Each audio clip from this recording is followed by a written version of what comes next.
नमस्कार आप सभी को। मैं अक्षय निर्माण फाउंडर वास्तु होप सो आप सभी ठीक होंगे। होप सो आप सभी की फैमिली ठीक होगी। देखिए, आज एक बहुत इंपॉर्टेंट टॉपिक है जिसे हम रेमेडी का टॉपिक बोलते हैं। ठीक है।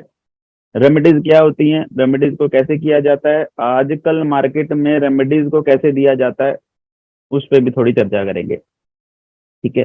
देखिए, हमेशा एक बात को याद रखिएगा, समस्या का समाधान होता है, समाधान से समस्या नहीं क्रिएट करनी होती। इसका सिंपल सा एक लॉजिक है कि समस्या का समाधान होता है। यदि आपके जीवन में प्रॉब्लम है, उसका सोल्यूशन हो सकता है। बेफालतू रेमेडी करके सोल्यूशन से प्रॉब्लम क्रिएट नहीं करते। राइट।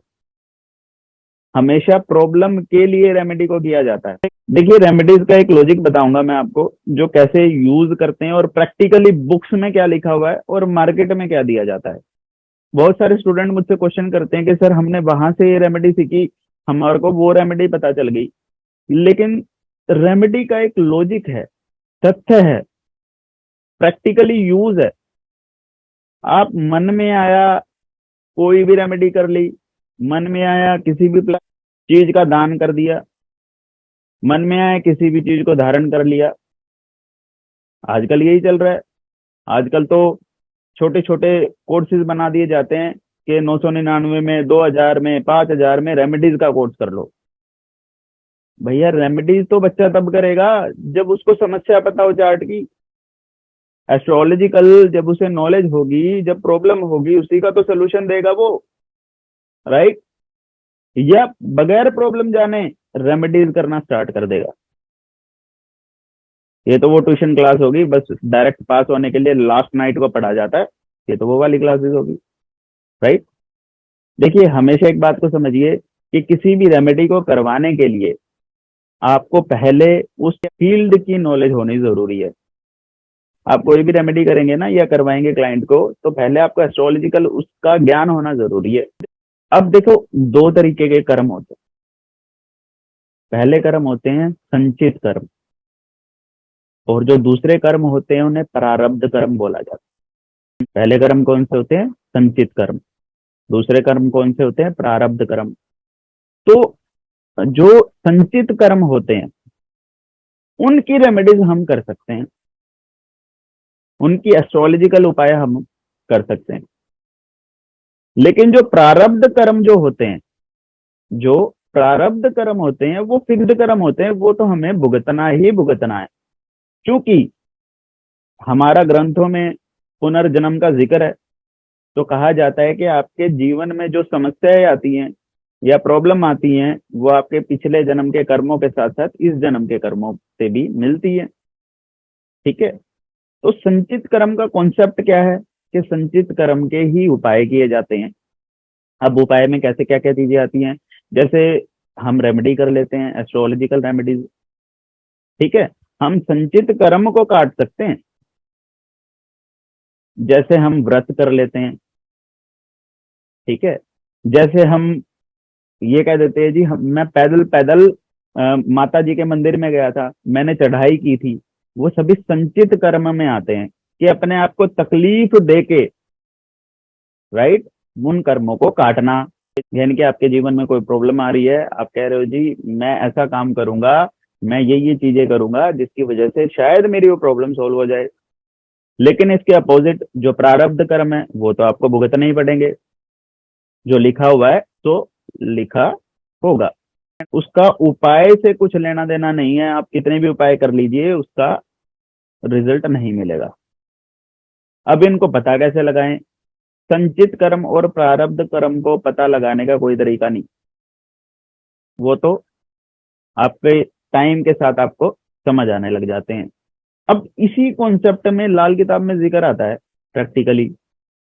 जब आप लाल किताब का 155 पेज खोलेंगे ना, लाल किताब का 155 पेज खोलेंगे, पंडित विनी माधव गोस्वामी जी की लाल किताब का रूपांतरण जब आप खोलेंगे, तो वहां पे सीधा सीधा पंडित जी ने एक ब्यूटीफुल बात लिखी हुई है, जिसका आज तक हम एस्ट्रोलॉजर समझ नहीं पाए, उनकी फिलोसफी को नहीं समझ पाए।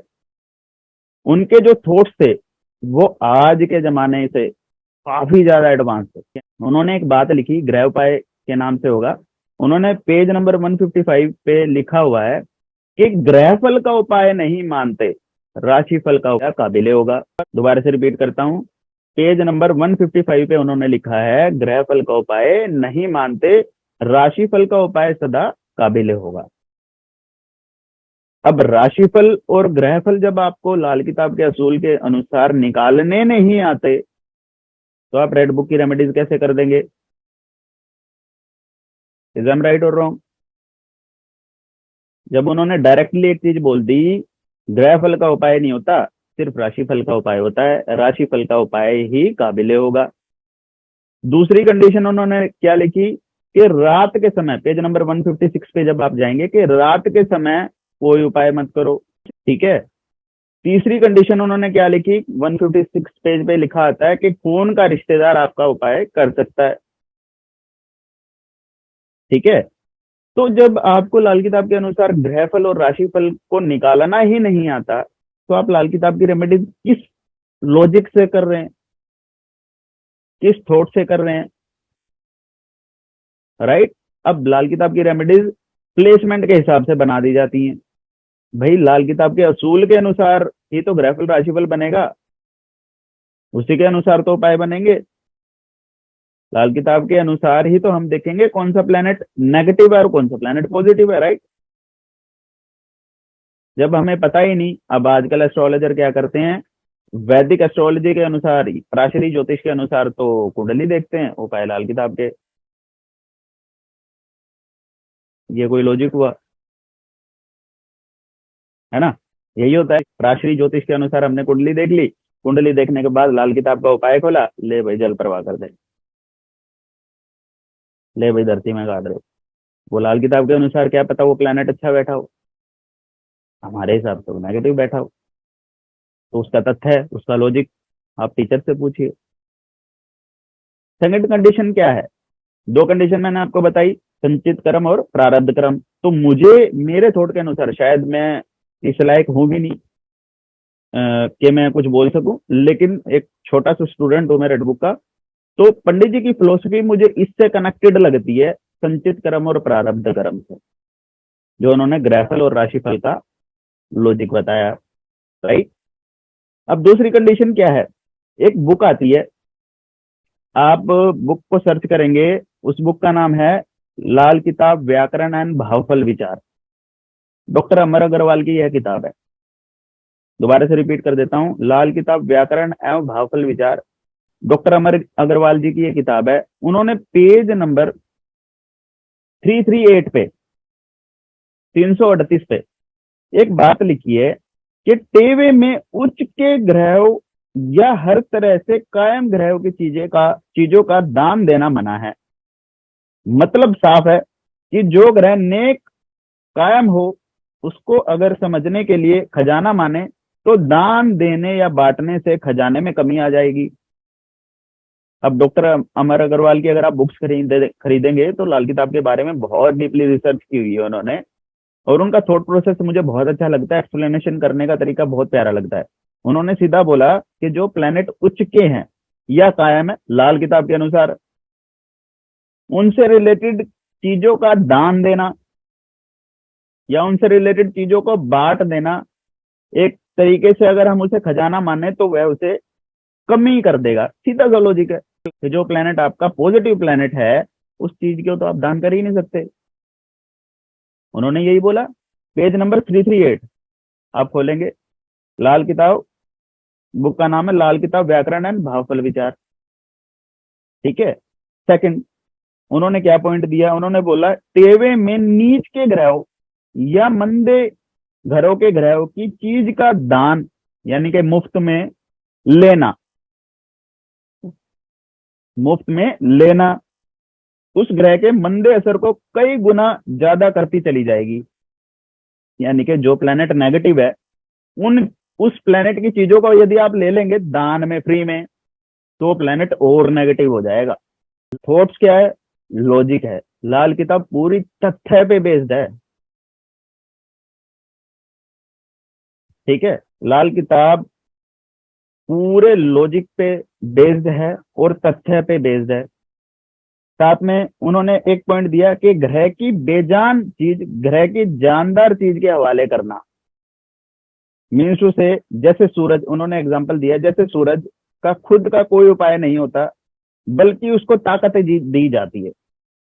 मीन्स टू से, उन्होंने एक सीधी सी लॉजिक बोला कि भाई प्लेनेट की बेजान चीज को जानदार चीज को दे देना। मीन्स टू से कि बेजान चीज क्या हुई, यहाँ पे लॉजिक जो उन्होंने लगाया कि बेजान चीज क्या हुई, गुड़ हुआ, गेहूं हुआ। अब बेजान चीज किसकी, सूर्य की। सूर्य की बेजान चीज क्या हुई, गुड़ और गेहूं। और लाल किताब में सूर्य से बंदर को देखा जाता है। ठीक है, तो बेजान चीज को जानदार चीज, जिसमें जान हो, उसको दे देना, तो उस ग्रह को ताकत मिल जाएगी। ठीक है, उसको खिलाने से सूरज का असर बढ़ेगा, क्योंकि सूर्य की ताकत को बढ़ाया जाना जरूरी है। राइट। दूसरी चीज उन्होंने बोला, ग्रह की आयशा चीजों को, ग्रह को ना बुरा करने की कसम दिलाना। उन्होंने ये लॉजिक और तथ्य दिया। उन्होंने बोला खाना नंबर 5 में एग्जांपल दिया उन्होंने कि खाना नंबर 5 के शनिचर को बच्चों के लिए मंदा गिना जाता है, तो इसलिए शनिचर की ऐसा चीज धर्म स्थान में रखकर बुरा न करने की कसम दिलाई जाती है। उन्होंने बुक में ये चीज लिखी है, यानी कि उससे रिलेटेड चीज को धर्म स्थान में रख दिया, जिससे उसको कसम दिला दी जाए कि आप नेगेटिव रिजल्ट ना दें बच्चों के लिए, क्योंकि खाना नंबर 5 हमारी औलाद का भी घर है। ठीक है, और खाना नंबर 5 में जब शनि आ जाते हैं तो बच्चे खाने वाला सांप बन जाते हैं, लेकिन तब कब, जब कुंडली में मंगल बद भी हो। राइट। आगे चलते हैं। किसी दुख तकलीफ के वक्त ग्रह की अश्या चीजों को चंद्र के जरिए बांट देना। उन्होंने सीधा लिखा है, चंद्र के जरिए बांट देना। आम कहा जाता है कि दुख बांटने से कम होता है। राइट। इसलिए टेवे में जब शुक्र मंदा हो तो चरी के बीज यानी कि शुक्र, चरी के बीज यानी कि शुक्र को पानी चंद्र में बहा दिया गया। आखिर यह बीज परिंदे और जानवर से बट जाते या दरिया के साथ जमीन में उग जाते हैं, जिसको चरिंद आदि खाते हैं। इस ग्रह का मंदा असर कई हिस्सों में बट जाता है। इस बार ग्रह के असर को दूसरे लोगों में बांटकर उसके मंदे असर को नेक किया जाता है। ठीक है, तो उन्होंने लॉजिक दिए, तथ्य दिए। राइट। तो उपाय को कैसे कैसे किया जाता है। अब बात आती है न्यूमरोलॉजी की। अब न्यूमरोलॉजी भी इसी लॉजिक पे काम करती है। अब लोशो ग्रिड में हम क्या करते हैं, लोशो ग्रिड क्या कहती है कि जो नंबर आपके पास मिसिंग है, मतलब वो चीज आपकी आसपास आपकी बॉडी में मिसिंग है, यानी कि 4 और 3 वुड एलिमेंट को बताते हैं। जो नंबर आपके ग्रिड में मिसिंग है, यानी कि जो एलिमेंट आपकी बॉडी में मिसिंग है, उस एलिमेंट की पूर्ति कर लेना। मान लीजिए आपकी डेट ऑफ बर्थ में 4 और 3 मिसिंग है, तो ऐसी कंडीशन में वो कौन से एलिमेंट को बताता है, वुड एलिमेंट को। तो वुड एलिमेंट को आपकी बॉडी में धारण कर दिया जाए। राइट। 7 और 6 गोल्ड एंड सिल्वर एलिमेंट को बताते हैं। अब ऐसी कंडीशन में आपकी बॉडी में मेटल एलिमेंट की कमी है, तो उन चीज को पूरा किया जाना चाहिए। तो स्पेसिफिकली हर एक ओकल साइंस डायरेक्टली बताती है कि मेरा लॉजिक है रेमेडी करने का, लेकिन आप रेमेडी तो पता नहीं किस लॉजिक से करते हैं, मुझे तो पता नहीं। दूसरी कंडीशन, वैदिक एस्ट्रोलॉजी की प्राशरी ज्योतिष पे बात आते हैं। प्राशरी ज्योतिष में क्या जिक्र आता है कि हमेशा जो दान किया जाता है वो मारक ग्रहों का किया जाता है। हमेशा जो दान किया जाता है वो मारक ग्रहों का दान किया जाता है। जो प्लेनेट आपकी कुंडली में मारक बनता है, जो प्लेनेट आपकी कुंडली में मारक बनता है, उस प्लेनेट के ही डोनेशन किए जाते हैं। वही कंडीशन पंडित जी ने लिखी। राइट।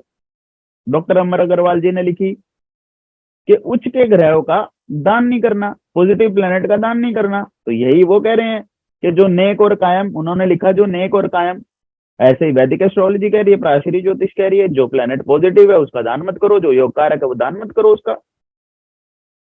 सेकंड कंडीशन में उन्होंने कहा कि मारक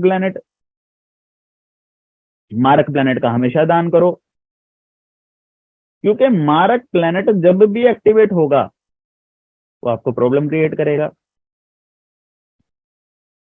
राइट। योग कारक क्या कहता है, जहां बैठेगा जहां देखेगा उसकी वृद्धि कर देगा। मारक क्या कहता है, नेगेटिव प्लेनेट है, नेगेटिव रिजल्ट देगा। हमेशा योग कारक प्लेनेट के ही रत्न धारण किए जाते हैं, क्योंकि हमें उसकी एनर्जी को एनहांस करना है। लेकिन मारक प्लेनेट के हमेशा डोनेशन किए रह जाते हैं, क्योंकि अगर वो दशा अंतर दशा में एक्टिव हो गया तो वो डायरेक्टली प्रॉब्लम ही क्रिएट करेगा आपके जीवन में। तो रेमेडीज के तथ्य को पहचानिए। रेमेडीज इलॉजिकल नहीं है, रेमेडीज तथ्य से वर्क करती हैं, व्यक्ति के अनुसार वर्क करती हैं। आप रेमेडीज ना सीखे, आप एस्ट्रोलॉजी को सीखे, फिर तो आप रेमेडी कर पाएंगे। इज एम राइट और रॉन्ग? तो इसलिए लॉजिक को जानिए, तथ्य को, पूरे सब्जेक्ट को, पूरे ग्रंथ को समझिए, ठीक है। अब कुछ पूछना चाहते हैं तो आप पूछ सकते हैं।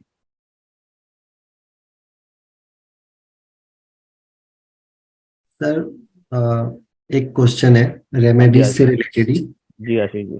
कि जैसे ये पॉइंट तो समझ में आया कि जो ग्रह हमारे खराब हैं, या जो आपने अभी समझाया, अभी अगर कुंडली में मान लीजिए कि कोई हमारा प्लैनेट खराब है और वो किसी और प्लैनेट्स के साथ युति बना के बैठा हुआ है, तो फिर हम क्या रेमेडी करते वक्त उन प्लैनेट्स को भी कंबाइन करेंगे? देखो, एक लॉजिक को समझो। वैदिक एस्ट्रोलॉजी में सिंपल सा कॉन्सेप्ट है योग कारक और मारक निकालने का, ठीक है। जी अब जो प्लेनेट मारक है उसका डोनेशन करो, युति से आपको कुछ नहीं लेना देना। भैया जो प्लेनेट आपको प्रॉब्लम क्रिएट कर रहा है उसी को तो अपने जीवन से निकालोगे। जी सर। जो प्लेनेट रिजल्ट ही पॉजिटिव दे रहा है उससे रिलेटेड उसको मिला के नेगेटिव थोड़ी कर दोगे, ठीक है। ओके। तो हमेशा नेगेटिव, नेगेटिव का तथ्य का मतलब है मारक। नेगेटिव का मतलब ये नहीं है कि वो आपके हिसाब से नेगेटिव है। कई लोगों की कुंडली में राहु भी योग कारक होते हैं और हम सबसे पहले राहु की रेमेडी करवाते हैं। क्या पता उसको राहु ने करोड़पति बनाना हो। सही कह रहा हूं? क्या पता राहु ने उसको करोड़पति बनाना हो, ठीक है। इसलिए शनि राहु केतु की रेमेडी करवाते भी ये समझना चाहिए कि वो योग कारक बैठे हैं या मारक बैठे हैं आपकी कुंडली में, तभी तो आप रेमेडी करेंगे। जिस व्यक्ति का काम ही ऑनलाइन है फटाक से राहु की रेमेडी करता है। जो स्टूडेंट फटाक से राहु की रेमेडी करेगा ऑनलाइन, जिसका काम है, जिसका एआई से रिलेटेड काम है, उसने तो राहु को डैमेज कर दिया, उसकी चीज को डोनेट कर दिया। और उसकी कुंडली में राहु योग कारक बैठा हो तो ऐसी कंडीशन में आप क्या करोगे भाई? उसका तो काम ठप हो गया। सही कह रहा हूँ नितिन जी? तो इस लॉजिक को समझिए ना, ये तथ्य क्या कहते हैं। लेकिन नहीं, हमने उठ पटांग रेमेडीज करनी है, कहीं से कुछ भी उठा के रेमेडीज कर देनी है, ग्रहों की प्लेसमेंट के हिसाब से रेमेडीज कर देनी है। भैया कोई पॉजिटिव प्लेनेट ऐसा प्लेनेट होता है जो अपनी दशा में, ऐसे लोग भी हैं जिनकी दशा राहु केतु शनि की आई और उसने आते ही उसके कारोबार को 50 गुना अच्छा कर दिया। इस चीज को समझिए, इस तथ्य को समझिए। मारक प्लेनेट के हमेशा डोनेशन करिए, योग कारक की चीजों को हमेशा धारण करिए, ठीक है। हाँ, कुछ चीजें ऐसी होती है जिनको हम धारण कर सकते हैं, जैसे रुद्राक्ष होता है, 5 मुखी रुद्राक्ष देवगुरु बृहस्पति का होता है, उसको कोई भी धारण कर सकता है। नॉलेज प्रोस्पेरिटी क्या होता है, ठीक है ना। ऐसे ही हमारे एक रुद्राक्ष का कोर्स भी है जिसमें 1 से लेके 22-23 मुखी तक हम चले जाते हैं रुद्राक्ष को, ठीक है। रुद्राक्ष को एक्सप्लेन करते हैं, तो लॉजिक समझिए, ठीक है। Anyone else? Ashish ji, hope so आपको आपके क्वेश्चन का जवाब मिल गया होगा, राइट? जी सर, एक इसी में एड ऑन क्वेश्चन है अगर आप बोलें तो। जी जी बिल्कुल, डेफिनेटली बोलिए। तो सर जैसे देखिए, अगर कोई प्लैनेट कुंडली में हमारा योग कारक है राइट। बेस्ड ऑन द राशि प्लेसमेंट की किस प्लैनेट की राशियां कहाँ पे हैं, नहीं उससे नहीं, वो ये। ऐसे हाँ। नहीं, पूरा कॉन्सेप्ट यूज करना पड़ेगा। वो पूरा कॉन्सेप्ट मैं आपको बताऊंगा, आप एनरोल अच्छा। करेंगे ना जब, कि जी। प्लेनेट योग कारक कैसे होता है। सिर्फ राशि नहीं डिसाइड करेगी कि प्लेनेट योग कारक है हमारा। ठीक है। ओके, ठीक है, तो फिर मतलब फिर उसमें आप ये भी ऐड कर देंगे ना जो। तो सिंपल सा लॉजिक है, उनके लॉजिक को मैं पूरा एक्सप्लेन करूंगा आपको इन जी। कोर्सेज में, कि किस प्लेनेट की आपको रेमेडी करनी चाहिए और किन की नहीं करनी चाहिए। ठीक है ना। कुछ प्लेनेट आपके कर्म से भी खराब हो जाते हैं। जी सर। ठीक है। अब वो, मैं ना अभी रिसेंटली मोना जी और की क्लासेस हुई थी, तो मैंने इनको बोला था कि शारीरिक, मानसिक और जो कर्म हम करते हैं उनके लिए रेमेडी करना इंपॉर्टेंट है। आप हम्म। सारे जीव, मान लीजिए सुबह उठते हैं आप, सुबह उठते ही आप का जीवन यापन ऐसा है कि आप कुछ ऐसी खराब चीजें करते हैं, तो आपके प्लेनेट खराब होंगे ही, आप कितनी भी रेमेडी कर लो। राइट।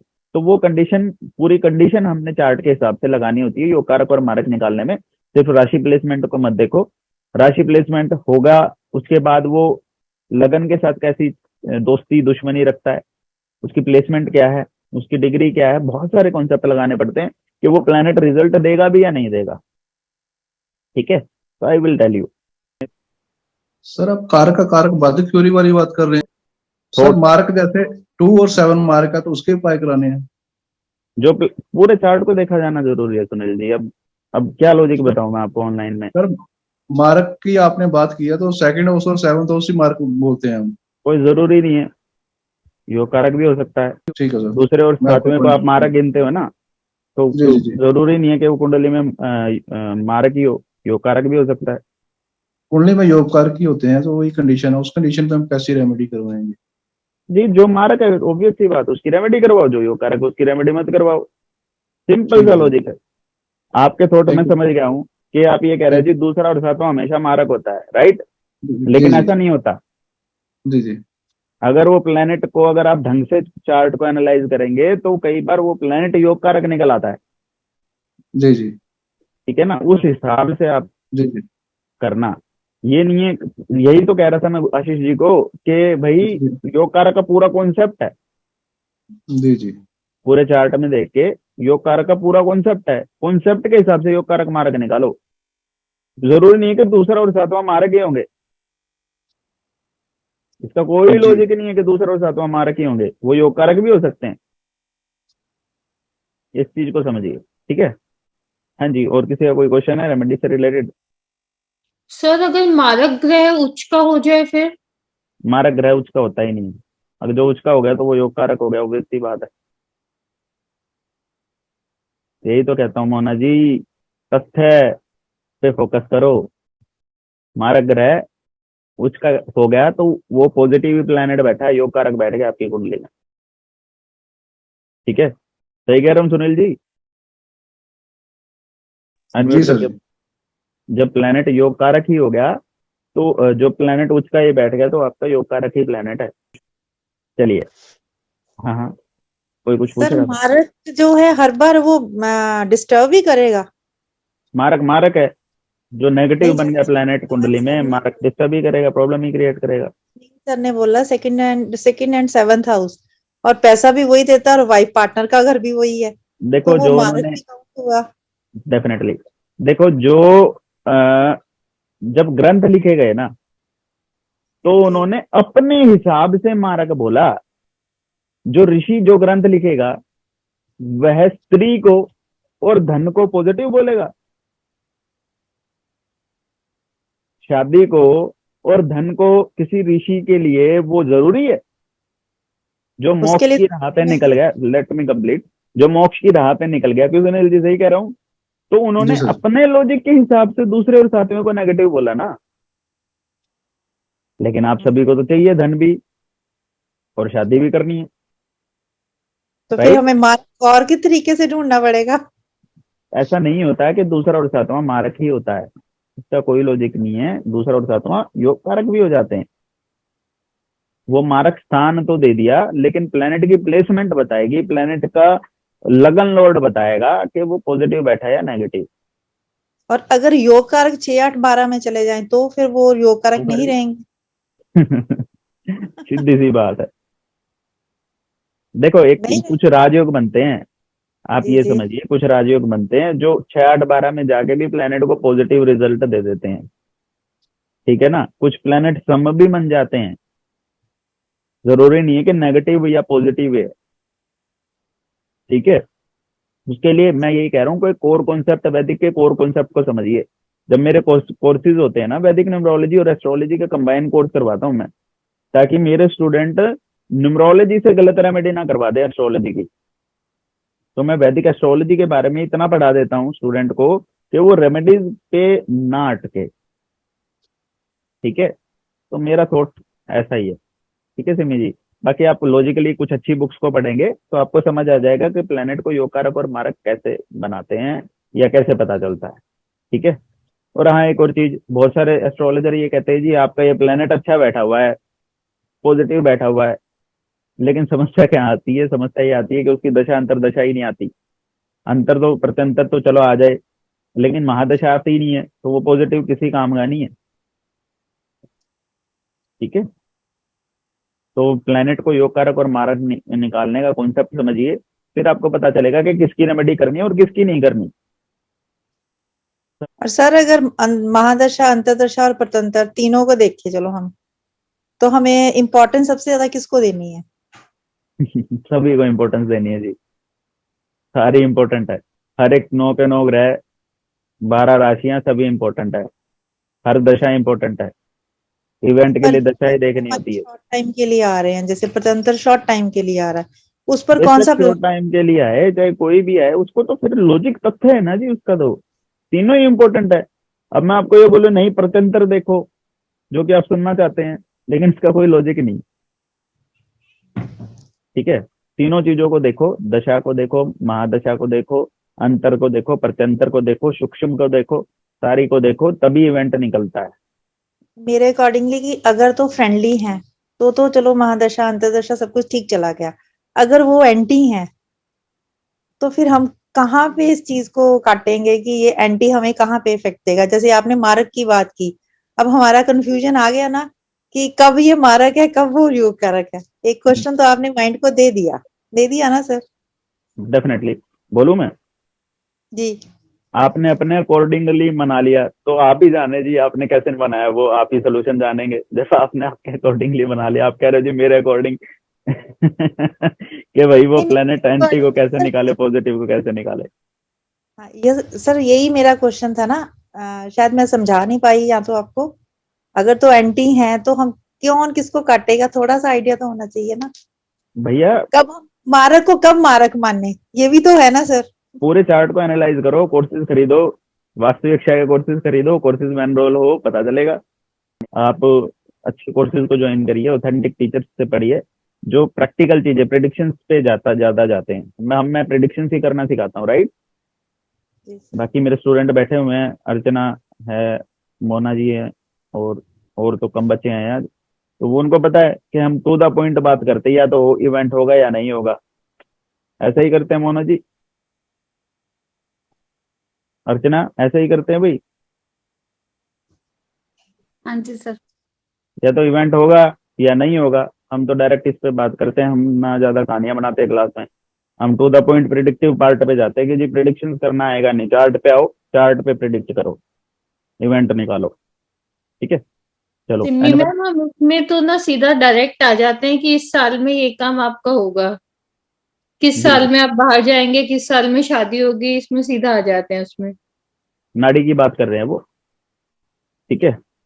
तो हम तो डायरेक्ट ये बात करते हैं, वैदिक एस्ट्रोलॉजी में भी ये बात करते हैं, ज्यादा चीजों की जरूरत नहीं, जो प्रैक्टिकली यूज होती है हमने तो वो चीज पढ़नी है, जी सर। ठीक है ना। क्लाइंट थॉट सुनने नहीं आता है। बेनिफिट भी उसी का ही है ना sir?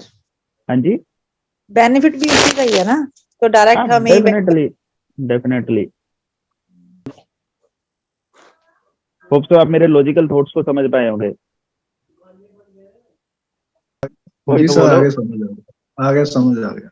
Mukta, Nitin, ji sir. Mithilesh, Manas, Yes, understand. Thank you, Nagesh, Manish ji, अच्छी लिखी। बहुत थैंक यू, अच्छे। Thank you. चलिए, बहुत बढ़िया थी गुरुदेव। क्या जी, क्या सर जी, बढ़िया थी। Thank you sir very much, thank you very much. Devguru Brihaspati आप सभी पे कृपा करें।